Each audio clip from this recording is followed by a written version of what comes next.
Hello everyone. तो कैसे हो आप सब लोग। ये वीडियो बाकी वीडियो से थोड़ी सी ज़्यादा डिफरेंट होने वाली है। देखो, ये वीडियो बनाने के लिए सबसे पहले तो मैं बहुत ज़्यादा हिम्मत करके ये वीडियो बना रहा हूँ, क्योंकि टाइटल आपने पढ़ ही लिया होगा, stuck in C A inter. और देखो, मेरी तरह कई सारे ऐसे बच्चे होंगे जो इंटर में फंस रहे हैं। ऐसा नहीं कि फेल हो रहे हैं, सिर्फ थोड़ी थोड़ी बार थोड़ी थोड़ी कमी की वजह से रह जा रहे हैं। मैं यकीन मानो पिछले 3 अटेम्प्ट से फेल तो एक भी सब्जेक्ट में नहीं हुआ। एग्रीगेट में रह जाता हूँ, वो भी 3 नंबर से, 5 नंबर से, 6 नंबर से। और बस ऐसे कर कर के थोड़ा एक लूप में फंस गए हैं। और ऐसे कई सारे बच्चे होंगे कि जो इस लूप में फंसे हैं। तो कुछ बातें हैं जो मेरे मन में हैं, कि जो इस टाइम पे दिमाग में चल रही होंगी आप लोगों के। तो वो बातें मैं थोड़ा डिस्कस कर लेता हूँ, इससे थोड़ा हल्का महसूस होगा आपको। और स्ट्रेस मत लो भाई। सबसे पहली बात तो ठीक है यार, सबकी अपनी जर्नी है। ये एक मैराथन है, कोई स्प्रिंट नहीं है। तो सबको अपनी रेस पूरी करनी है, यहाँ पे किसी से जीतने वाला काम नहीं है। तो 4 या 5 पॉइंट मैंने कुछ लिखे थे इस टॉपिक को लेके, वो मैं आपसे डिस्कस करना चाहता हूँ। तो स्टार्ट करते हैं हम अपने पॉइंट नंबर 1 से। पॉइंट नंबर 1, सोशल मीडिया की लाइफ से अफेक्ट होना छोड़ दो। यकीन मानो, मैं खुद सोशल मीडिया पे कंटेंट बनाता हूँ, यूट्यूब पे बनाता हूँ, इंस्टाग्राम चलाती हूँ। पर यकीन मानो, हम लोग क्या कर रहे हैं ना, एक मेंटलिटी हो गई है। हम लोग उन लोगों की लाइफ से अफेक्ट होने लगे हैं। रिजल्ट आया, कितने रिजल्ट रिएक्शन अपलोड होते हैं, मैं भी करता हूँ, करता आ रहा था। और यकीन मानो, जो पास हुए हैं वो रिजल्ट रिएक्शन देखा, कोई दिक्कत नहीं है। लेकिन अगर आपका नहीं निकल पाया है और फिर आप रिजल्ट रिएक्शन देख रहे हैं, यकीन मानो, अपन को किसी की सक्सेस से जलन नहीं हो रही है। लेकिन किसी और की सक्सेस देखोगे तो खुद में गिल्ट आने लगेगा कि मैंने कहीं कमी छोड़ दी, सेल्फ डाउट करने लगोगे। और सिर्फ रिजल्ट रिएक्शन की नहीं बोल रहा हूँ मैं। आप अभी इंटर में हो, किसी के अब कोई बिग फोर में जा रहा है, कोई उसके ब्लॉग्स डाल रहा है, वो सब कर रहा है। देखो, मोटिवेशन लेना अच्छी बात है, पर अगर आप इस लूप में फंसे हो तो मेरे हिसाब से आपको ये सब चीज़ों पे ध्यान नहीं देना चाहिए। सोशल मीडिया की लाइफ से अफेक्ट होना बिल्कुल बंद कर दो। कि कितनी उनकी लाइफ कितनी मस्त चल रही है, बिग फोर में जाते हैं, मस्त बड़ी सी बिल्डिंग में जाना आना, फॉर्मल्स वगैरह, क्या बेहतरीन ज़िंदगी चल रही है, और मैं इधर लूप में फंसा हूँ। अंदर अंदर गिल्ट बहुत आने लगेगा और उस लाइफ से अफेक्ट होने लग जाओगे। तो सबसे पहली बात तो उस चीज़ से बिल्कुल अफेक्ट होना बंद कर दो। सबकी अपनी अपनी एक जर्नी है, सबका अपना अपना एक फेज़ है, तो निकलेगा ही निकलेगा। पहला पॉइंट तो मेरा यही था कि उस लाइफ से अफेक्ट होना बिल्कुल बंद कर दो। पॉइंट नंबर 2, देखो, मेरे हिसाब से एग्ज़ाम पास करने के लिए 2 चीज़ें बहुत ज़्यादा ज़रूरी हैं।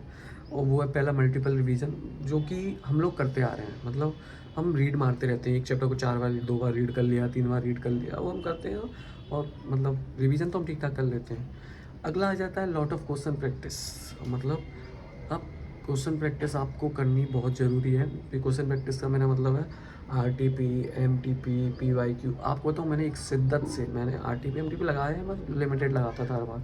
नवंबर 22 का अटैम्प्ट दिया था और उसमें मैंने शिद्दत से PYQ लगाए थे, 5 अटैम्प्ट के प्रॉपर 3-3 घंटे में लिख के। RTP लगाई थी, MTP लगाई थी। और उस अटैम्प्ट में मेरी अकाउंट्स कॉस्ट ग्रुप बना के दिया था, दोनों में एग्जाम्सन आई थी। समझ रहे हो, उसके बाद से इतने अच्छे से नहीं लगाया और देख लो हालत मेरी, तो फंस गया हूँ मैं। तो RTP, MTP, PYQ वगैरह लगाना बहुत ज़्यादा ज़रूरी है। अब आपको ऐसे ढूंढने की ज़रूरत नहीं है, मैं आपको एक बुक रिकमेंड कर देता हूँ, वो है टेक्समैन क्रैकर्स। आप टेक्समैन की वेबसाइट पे जाकर टेक्समैन क्रैकर ऑर्डर कर सकते हो किसी भी सब्जेक्ट के लिए। सबसे पहली बात, ये बहुत ज़्यादा अफोर्डेबल है। इसमें PYQ, RTP, MTP, chapter wise marks distribution वगैरह सब कुछ आपको मिल जाने वाला है। इससे आपकी प्रिपरेशन बहुत बेहतर हो सकती है। आपको क्वेश्चन सारे लाइन से मिल जाएंगे करने के लिए। और मतलब आपको टाइम वेस्ट करने की ज़रूरत नहीं है, अलग अलग मैथ डाउनलोड करने की ज़रूरत नहीं है। आपका टाइम इस टाइम में बहुत ज़रूरी है, वो टाइम आपका इससे बच जाने वाला है।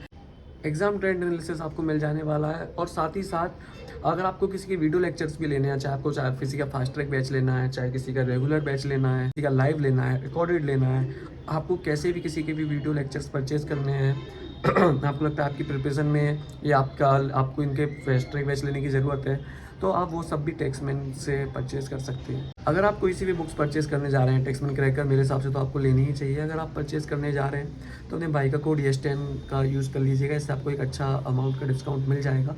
और बाकी अब हम चलते हैं अपने अगले पॉइंट पर। पॉइंट नंबर 3, देखो, आपको सेल्फ रियलाइजेशन होना चाहिए। जैसे आप पढ़ने बैठे, 5 मिनट का ब्रेक लिया, वो आधे घंटे का हो गया। सेल्फ रियलाइजेशन होना चाहिए कि मैंने सही किया कि गलत किया। ये नहीं खुद को झूठी तसल्ली देना बंद कर देना। मैं अपना एक्सपीरियंस बता रहा हूँ क्योंकि मैं खुद फँसा हुआ हूँ। जो भी आपको कुछ बोल रहा हूँ ना, जो खुद फील कर रहा हूँ वो बोल रहा हूँ। कहीं इस पर लिखी लिखाई लाइनें नहीं बोल रहा हूँ मैं कि किसी और वीडियो में से देख के कुछ बोल रहा हूँ।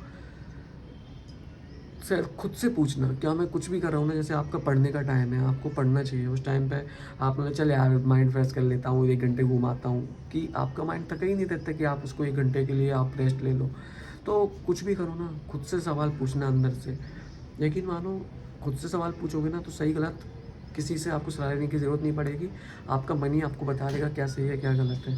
तो खुद से पूछना कि मेरे को अब ब्रेक लेना भी सही टाइम है नहीं है, अभी मेरे को घूमने जाने का सही टाइम है नहीं है, क्या मुझे मैं सही पढ़ाई कर रहा हूँ कि नहीं कर रहा हूँ। और खुद से पूछना शुरू कर दोगे, खुद से सही जवाब आना शुरू हो जाएंगे और उन जवाबों को एक्सेप्ट करना और उनके हिसाब से काम करना स्टार्ट कर देना। तो मेरे हिसाब से तो बहुत अच्छा पॉइंट था ये, क्योंकि सेल्फ रियलाइजेशन होना चाहिए कि कहाँ गलती कर रहा हूँ, और कुछ भी लग रहा है अंदर की गलत कर रहा हूँ तो उसे रोक दो। तो ये पॉइंट नंबर 3 था। पॉइंट नंबर 4, अब देखो ये पॉइंट मुझे सबसे ज़्यादा अच्छा लगता है। क्यों?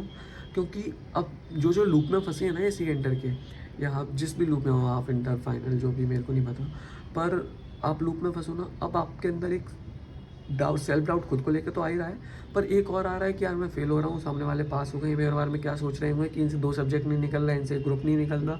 और हम ये सोच के और ज़्यादा प्रेशर फील कर रहे हैं कि वो लोग मेरे बारे में क्या सोच रहे होंगे, मेरे एग्ज़ाम नहीं निकल रहे तो, है ना। ये आ रहा होगा माइंड में, आते ही है, नॉर्मल ह्यूमन बीइंग है हम, ये सब चीज़ें आती हैं हमारे माइंड में। तो एक चीज़ दिमाग में घुसा लो कि आपके पास होने या ना होने से आपकी फैमिली के अलावा किसी को घंटा फर्क नहीं पड़ता है ना। तो ये प्रेशर हटा दो, क्योंकि ये प्रेशर लेके अगर पढ़ोगे तो पढ़ाई अच्छे से नहीं होगी। सितंबर 24 मेरा अटैम्प्ट था, मई 24 में मेरे सारे दोस्त निकल चुके थे। मैं यही प्रेशर से पढ़ाई कर रहा था यार कि इस बार मेरे को निकालना है। पढ़ते टाइम पे भी यही सोच रहा हूँ, तो पढ़ाई भी नहीं हो पा रही है, प्रेशर अलग फील हो रहा है, और इफ़ेक्टिवनेस की तो बच गई बैंड।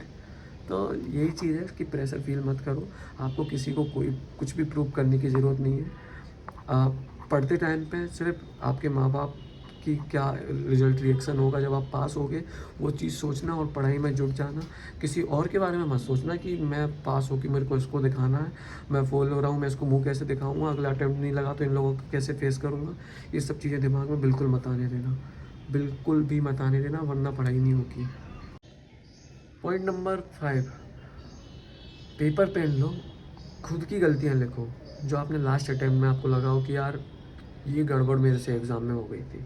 चाहे फिर वो टाइम मिसमैनेजमेंट हो या चाहे वो कुछ भी हो। अगर मैं अपना एक्सपीरियंस बताऊँ, इंटर ऑडिट का एग्ज़ाम था, पॉइंट्स याद थे, याद करके आया था, वहाँ पर जाके एक भी पॉइंट याद नहीं आया। यानी घबरा गया था, प्रेशर था, प्लस रट्टा मारी थी चीज़ें, और वो रट्टा मार के भूल गया था। अगर थोड़ा कंसेप्चुअली जाता तो शायद मैं बना के भी लिख सकता था, पर मेरे को वो पॉइंट याद ही नहीं, क्योंकि मैंने रट्टा मारा था। और यकीन मानो, सबको अपनी गलतियाँ पता रहती है कहाँ उन्होंने मिस्टेक्स करी।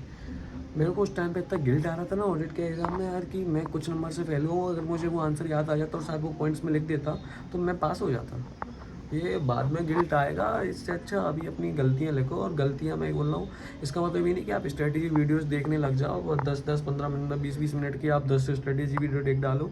देखो, हर कोई आपसे बोलेगा मल्टीपल रिवीजन करो, वो चीज़ सही भी है, पर अपनी प्रिपरेशन के हिसाब से रहता है कि हम कितनी रिवीजन कर पाएंगे। ट्राई करेंगे ज़्यादा से ज़्यादा, लेकिन अगर आप पहली बात तो स्ट्रेटेजी वीडियोस मत देखना, अपनी स्ट्रेटेजी खुद बनाना कि मैं क्या कर सकता हूँ। एक आइडिया ले लेना कोई वीडियो देख के छोटी सी, कि किस हिसाब से स्ट्रेटेजी बनानी चाहिए।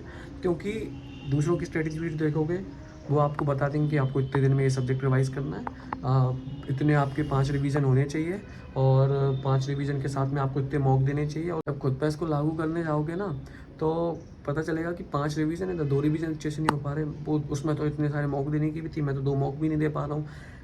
गया मोटिवेशन अंदर से, डिमोटिवेट हो जाओगे। पेपर जो 2 रिवीजन करके, 1.5 रिवीजन करके भी पास हो रहे हो, वो भी नहीं हो पाओगे। क्यों? क्योंकि अंदर से मोटिवेशन डाउन है कि मैंने ये नहीं कर पाया, मैंने वो नहीं कर पाया।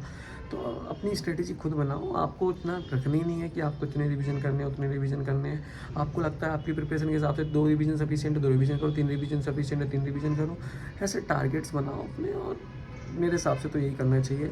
ऐसा वीडियोस देखने से अच्छा तो खैर, मेरी भी तो वीडियोस आप देख ही रहे हो, अब ठीक है 2x पे देखते रहना।